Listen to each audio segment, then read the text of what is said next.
Alhamdulillah, terima kasih Gus Baha sudah hadir di Annual Meeting of Islamic Dakwah.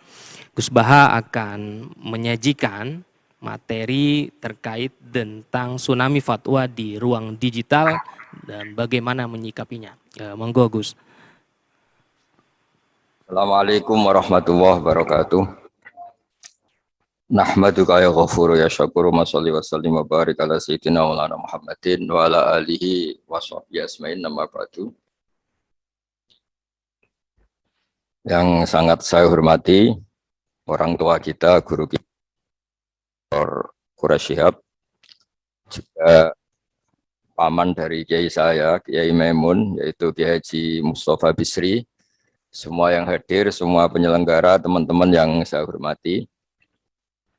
Sebetulnya saya datang mulai awal, mulai Mbah Mus ngendikan, mulai beliau memaparkan pesan-pesannya, juga mengikuti terus ketika Bapak Quraish Shihab atau Abi Quraish Shihab memaparkan pesan-pesannya.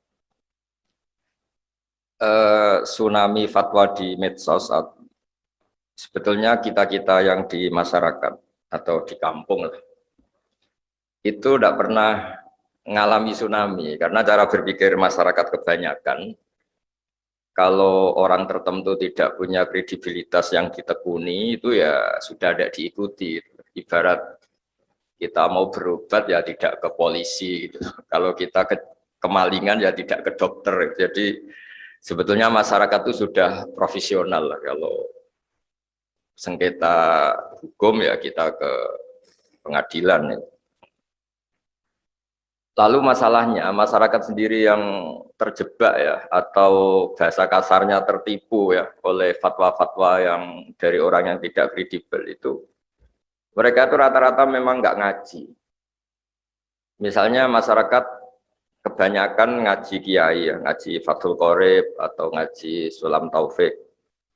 Mereka akan ngerti kaidah-kaidah fikih atau kaidah-kaidah sah tidak sah, batal tidak batal.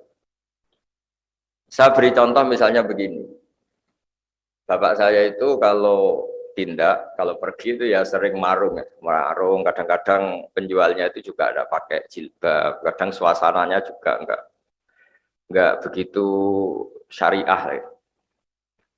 Tapi kata bapak saya, ketika seseorang menjual gedang goreng, pisang goreng, menjual makanan, menjual minuman, itu artinya mereka ingin dagang.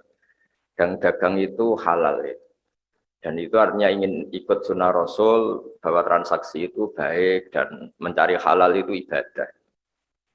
Jadi kalau kita bisa ingat-ingat sisi baiknya, kenapa kita ingat-ingat sisi kurang baiknya? Itu juga bagian dari kearifan yang menjadikan kita ini bijak.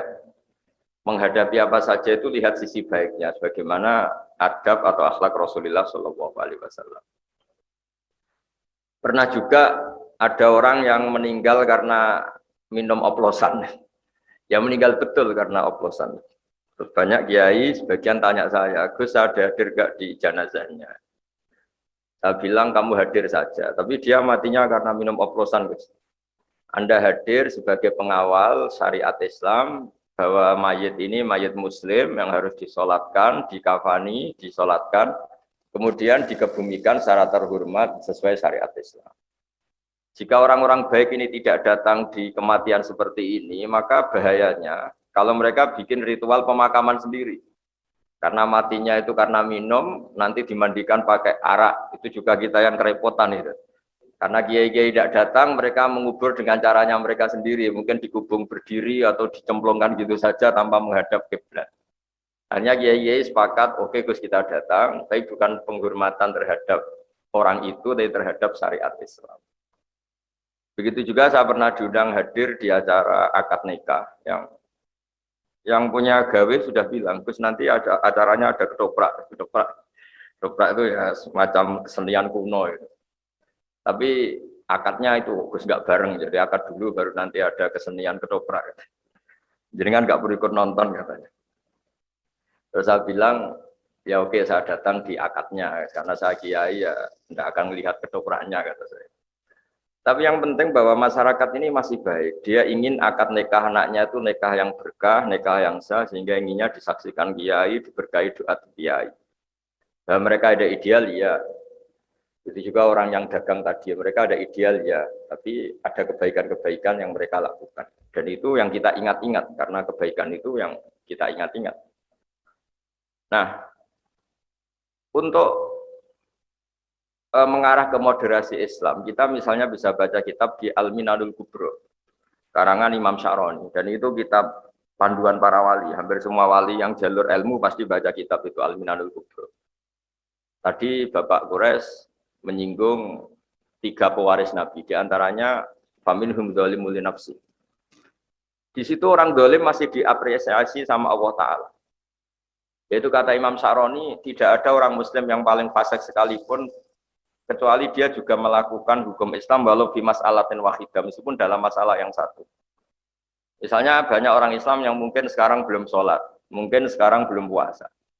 Tapi yang dinikahin itu tidak keponakannya, tidak ibunya, tidak mbahnya. Sehingga mereka nikah dengan wanita yang halal dinikah. Kalau dalam fikih disebut wanita ajnabiyah. Wanita yang benar-benar sah dinikah karena tidak ada hubungan mahram, tidak ada hubungan rodok, tidak ada hubungan yang menjadikan haram. Sehingga mereka masih punya poin bahwa mereka nakahu binikahin sahih. Mereka menikah dengan nikah yang sah. Artinya apa? Orang yang kita kira fasik permanen atau fasik statusnya, ternyata ada hukum Islam yang mereka lakukan, yaitu mereka nikah dengan perempuan yang sah dinikah. Dan ketika nikah juga sah karena dinikahkan walinya atau KUA atau dengan persyarat-persyarat yang menjadikan sah. Jika kata zalim yang disematkan pada pewaris-pewaris kitab suci itu seperti yang dikatakan Profesor Quraisy tadi, tidak seperti yang kita bayangkan. Banyak juga misalnya ada cerita tasdek, tentang membenarkan Nabi. Dulu itu ada orang sering minum.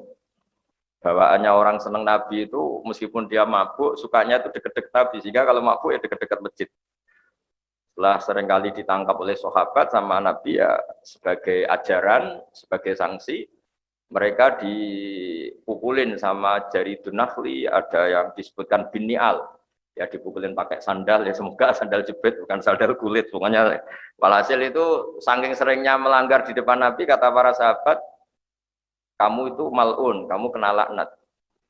Tapi apa kata Rasulullah, tal'anuhu, kamu jangan melaknati dia. Fa innahu yuhibbu wa rasulah. Meskipun dia sering salah, tapi masih mencintai Allah dan Rasul. Hanya orang-orang sefasik ini pun kalau disuruh pindah agama juga gak mau. Disuruh ngidolakan selain Rasulullah juga gak mau. Disuruh jauh-jauh dari masjid ya nggak mau.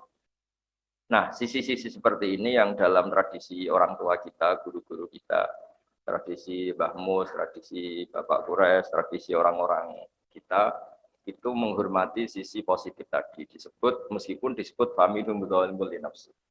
Maka kata Imam Syaroni, tidak ada orang Muslim apapun fasiknya kecuali dia minal amilina li ilmihim. Dia termasuk yang mengamalkan ilmunya, yaitu disebut walau bi mas'alatin wahidah, meskipun dalam satu masalah. Dalam satu masalah misalnya tadi, ada orang Islam yang tidak sholat. Dia kalau ditanya, tidak sholat itu baik apa enggak? Ya dia jawab enggak baik. Kalau ketemu orang yang sholat ya hormat. Artinya dia nganggep institusi kesalian itu sholat. Dan dia salah karena tidak sholat. Belum meyakini salah itu sudah bagian dari kebaikan. Karena artinya apa? Yang salah diyakini salah, yang benar diyakini benar. Dan di antara agama ini mengharuskan tasdiqu ma yusdaq, yang harus dibenarkan dan yang harus dibohongkan. Kalau dia ditanya, kenapa kamu tidak sholat? Ya belum dapat hidayah, tapi saya hormat sama yang sholat. Paling tidak dia tasdiqu ijabi sholat, dia membenarkan kalau sholat itu wajib. Dan bahaya betul kalau dia meyakini kalau sholat itu tidak wajib. Itu yang ranah yang ekstrim yang dianggap salah. Betul. Nah begitu seterusnya. Jadi kalau kita punya kearifan membaca, kearifan dengan fikih-fikih dasar, insya Allah gelombang fatwa yang atau tsunami tadi tidak punya akibat apa-apa. Kalau di daerah kami di Rembang misalnya, orang ngaji keluarga besar Mbah Maimun, ngaji keluarga besar Ki Mustafa, ngaji keluarga besar Ki Lasem, orang nyaman saja dengan kiai-kiai. Dan mereka kalau baca medsos itu kayak hiburan. Malah kalau bapak saya dulu kalau dengerin orang-orang ceramah yang tidak berkompeten, tidak ahli, kata bapak itu kok tambah goblok kata bapak.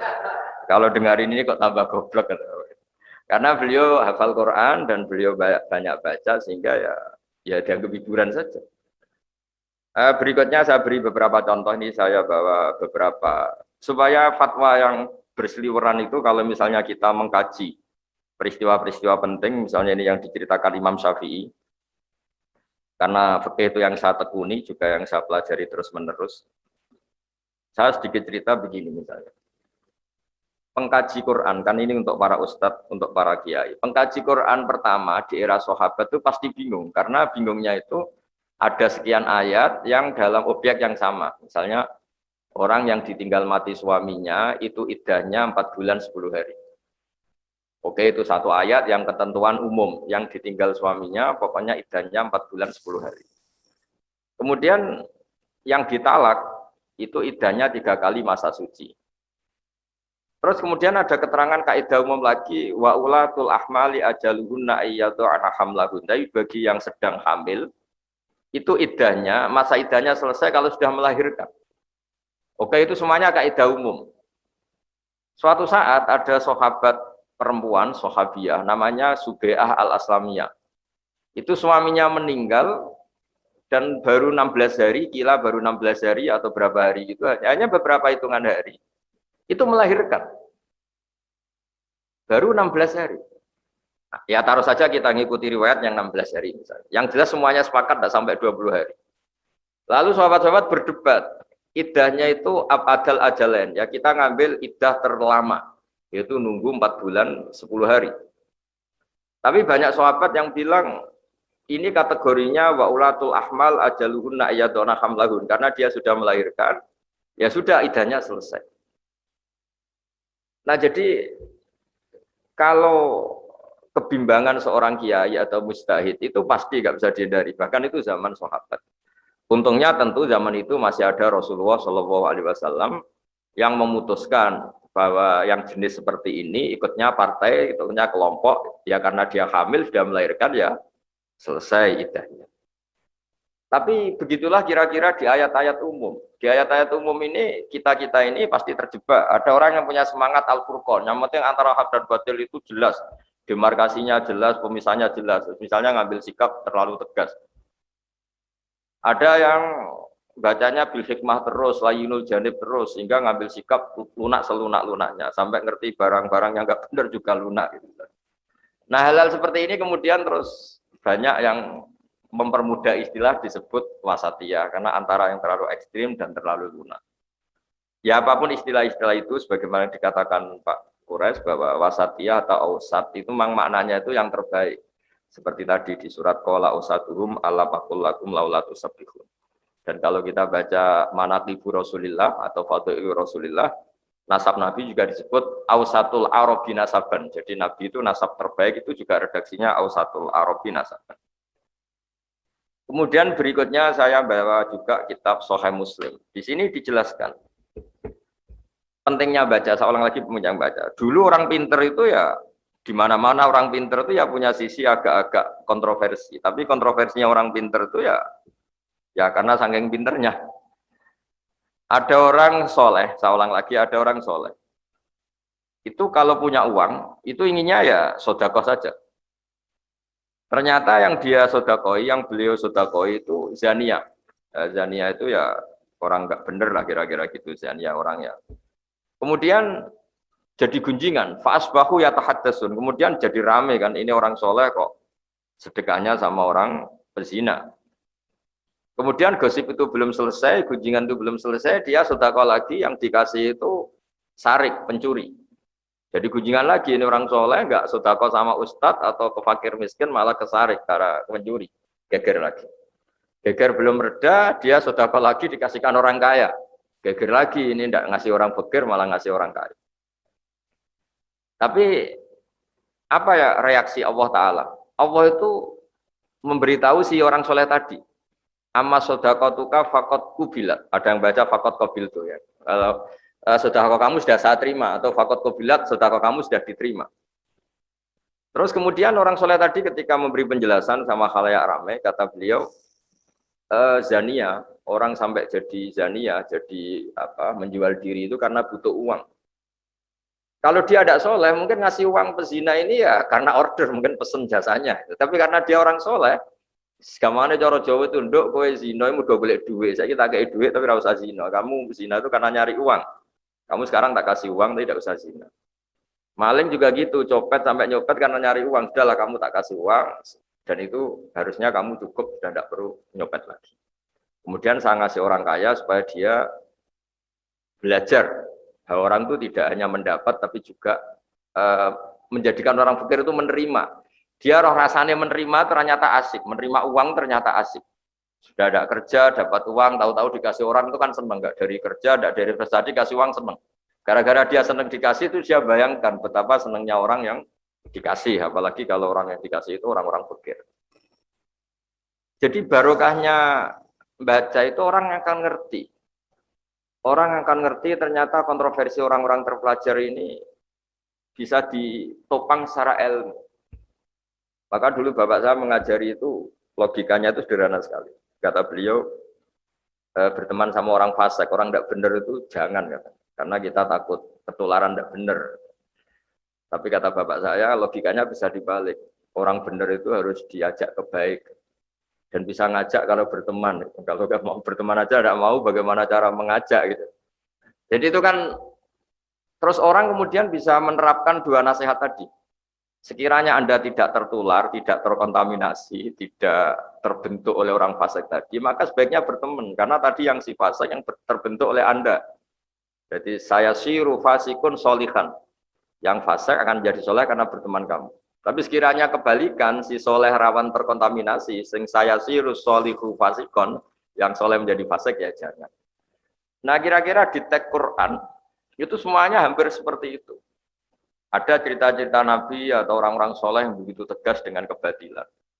Karena kebatilannya pada titik yang sudah delurung, ingin menghabisi kebenaran. Itu yang cerita-cerita perang Nabi. Satu kebatilan yang ekstrim yang ingin menumpas kebenaran. Kayak Abu Jahal dan kawan-kawan. Itu bukan sekedar batil, mereka ekstrim ingin menumpas kebenaran. Kalau itu ya babnya kafir harbi. Seperti orang Jawa, kita semua ini orang lunak, orang Indonesia, orang Timur lunak. Tapi selunak-lunaknya kita ya tidak manggakno penjajah. Masa penjajah dimanggakno? Karena mereka ingin menghabisi kita, mengusir kita dari negara kita. Yaitu yang bab-bab perang kira-kira konteksnya seperti itu. Tapi bab-bab di luar itu pasti semuanya itu bihikmati wal mau'izatil hasan. Jadi saya mohon tema ini mungkin ya baik dalam konteks di kota atau orang-orang yang sibuk pakai virtual, pakai medsos. Jadi kalau di kita di Rembang, di daerah Kudus, daerah-daerah kawasan sini, kayaknya itu masyarakat sudah tahu lah siapa yang perlu didengar sama ndak. Orang nggak pernah ngaji, ngomong hukum itu ditertawain. Itu kenapa itu, makanya aneh itu. Jadi sudah, karena ya di sini orang tuh ngaji sama keluarga besar Mbah Maimun, keluarga besar Mbah Mus, keluarga besar Lasem, keluarga besar. Ya terus masih ada masyarakat-masyarakat umum yang ngaji juga, ada kiai-kiai yang santri-santri beliau ngaji. Jadi cara sini itu nguraiso maca kitab ngomong hukum itu kira-kira gitu. Tidak bisa baca kitab ngomong hukum itu pasti enggak menceritakan pendapat Allah dan Rasul, pasti menceritakan pendapatnya sendiri. Nah, kalau pendapatnya sendiri ya kita bisa ngapain dengerin dia katanya.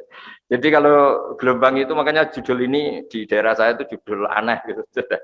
Tapi mungkin teman-teman di PSG, Mas Nurdin dan Mas Arifin semuanya saya terima kasih, Pak Mukhlis Hanafi semuanya itu teman-teman saya. Saya juga ikut khidmah di pondok Pak Kures, di pondok Habib Ali, Habib Husain, semua keluarga besar. Saya terima kasih karena mungkin itu secara nasional jadi masalah. Tapi saya pastikan di daerah-daerah kayak di daerah Al-Banjarinya Mbak Arsad, di daerah Sumatera, di beberapa daerah yang sudah punya kultur ngaji sama tokoh-tokoh di sana. Di Banten ada keluarga besar Senawawi, di Madura ada keluarga besar Syekhona Khalil, di Jombang ada keluarga besar Mbak Hashim, bahwa Habib Bisri, insya Allah di Jogja ada keluarga besar Bali Maksum, ada keluarga besar Pak Azhar Basir, banyaklah tokoh-tokoh yang kulturnya itu ngaji. Dan itu insya Allah otomatis ya, mengeliminir tadi banjir tsunami fatwa, karena mereka aneh saja itu, ngomong dot saja nggak pas, itu ngomong kop nggak pas, terus kemudian ngomong halal haram, itu kan tetap aneh itu. Mesti kalau di sini, kalau di Rembang ekstrim lagi. Somo cemuin tau orang itu bisa baca Fathul Muin apa enggak. Jadi kita tidak ngalami itu lah insya Allah. Semoga seluruh rakyat Indonesia dan masyarakat Indonesia juga insya Allah lah. Kalau kita ya itu tadi lah, kalau kita sakit ya tidak ke polisi, kalau kita kecurian ya tidak ke dokter. Ya kalau cari agama ya yang ahli agama. Ya saya kira demikian dan terima kasih atas ilmu dari Mbah Mus, dari Pak Kores, dari semua narasumber. Semoga saling melengkapi. Wassalamualaikum warahmatullahi wabarakatuh. Waalaikumsalam warahmatullahi wabarakatuh. Terima kasih Gus Baha atas pemaparannya yang gamblang.